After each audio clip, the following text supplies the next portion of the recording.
There's my mom, and Frank, and Hannah, and Steve, and Ralph, and Ken.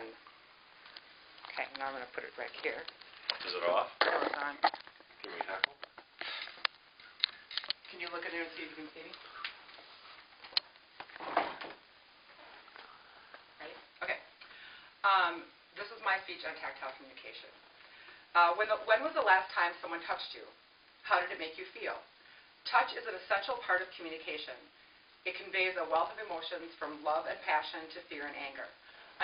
Unfortunately, we don't always take the opportunity to send the messages in our day-to-day lives. According to Tiffany Field, in her book titled Touch, the first sensory input in life comes from the sense of touch while a baby is still in the womb, and touch continues to be the primary means of learning about the world. Touch is critical for children's growth, development, and health, as well as adults' physical and mental well-being. Yet, the American society is dangerously touch-deprived. We live in a fast-paced society. It seems that we are constantly on the move from one task to the next. How much time do we take to convey our messages through touch? I would guess that the answer is not nearly as often as we should. Today, I will talk about why tactile communication is important, what it can mean to our relationships, and discuss a few tips on increasing our tactile communication in our everyday lives. How often do we truly convey our feelings for the important people in our lives? According to Henry Calero in his book titled The Power of Nonverbal Communication, How You Act is More Important Than What You Say, when we rely solely on verbal communication, we often have problems in communicating. I can never clearly say to you what is completely going on inside of me, and the same applies to you when you speak to me.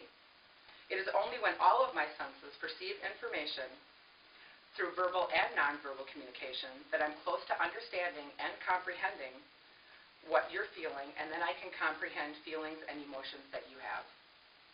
This is why it is so important for us to touch each other. Because communication is so easily misunderstood, even among individuals in intimate relationships, it is essential for us to make ourselves understood. Communication is only 7% verbal, which leaves an astonishing 93% as nonverbal communication.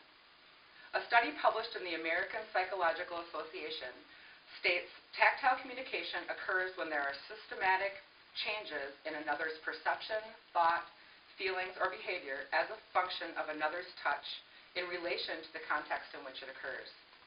Our words are important, but how they are received is even more important. Even if others do not remember the exact content of what we say, they will remember how we made them feel. In a study entitled Genetic, Social, and General Psychology Monographs, individuals were placed in a room with a divider separating them, and only through touch were asked to attempt to convey certain emotions to other individuals.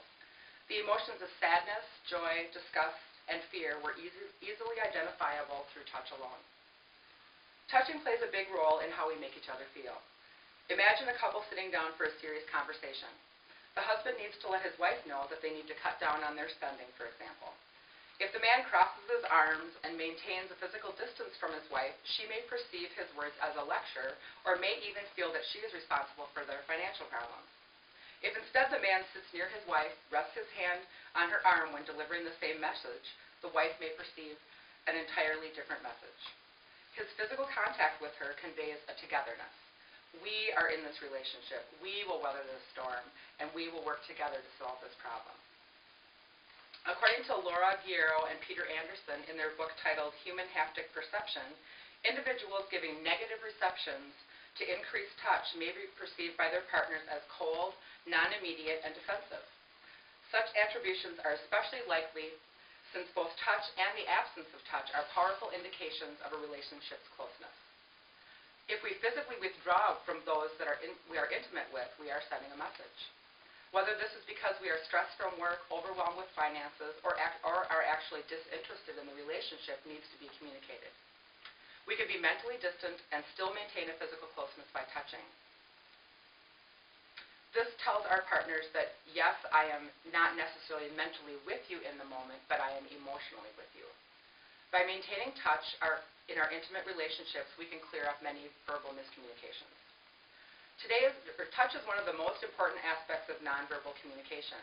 Babies and toddlers use touch to explore their environments, and as children continue to use touch to communicate excitement, displeasure, and sorrow. As we age, we touch others less and less. Why is this? It has a lot to do with sex, surprisingly. We learn at a very early age what type of touch and how and where we touch each other is appropriate. Touching in the workplace can cause many problems. We have all seen the news stories on sexual harassment. But not all touch is sexual in nature. There is a need for common sense in applying tactile communication to public situations. Henry Calero offers some suggestions for adding touch to our communication. I'd like to bring Frank up for a demonstration. First of all, he suggests that we look before we touch somebody. Some people will signal their discomfort with any contact by crossing their arms or legs and either buttoning, folding, or closing their clothing as they meet you. So, for example, Frank doesn't look like he wants to be touched right now. Another suggestion is to keep it short. I don't want to come up to him and hang on him and grasp him like this because it's going to make him uncomfortable. Announce your presence by addressing the person as you approach. So I walk up, "Hey Frank, how's it going? How are you doing today?" Instead of just walking up and grabbing him. Keep any contact above the waist and outer shell of the body. The hands, so I can shake hands with him. I can touch his arm. I can put my hand on his shoulder or put my hand on his back. Those are all appropriate in a public context. Avoid touching someone's face, head, chest, or stomach. I'm not going to try that.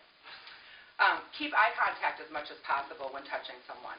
So if I have my hand on his shoulder and I'm making eye contact with him, I'm talking to him. I'm having a conversation with him instead of me just looking around and touching him. And then the last is maintain physical contact only long enough to give a quick nonverbal cue and then step back and let the person regain or reestablish their personal space. So I'd walk up to Frank, "Hi Frank, how are you doing today?" And then I would step back and let him have his personal space so he doesn't feel crowded, and then I can also assess whether or not he is open to any more physical contact. Thank you. You may sit down.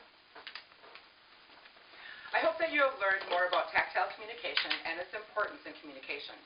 We all yearn to be touched. From before we were born, it is how we perceived our world, and it continues to play an integral part in our lives. Touching and being touched is important to our relationships. It is how we really tell the people in our lives that we really care about them.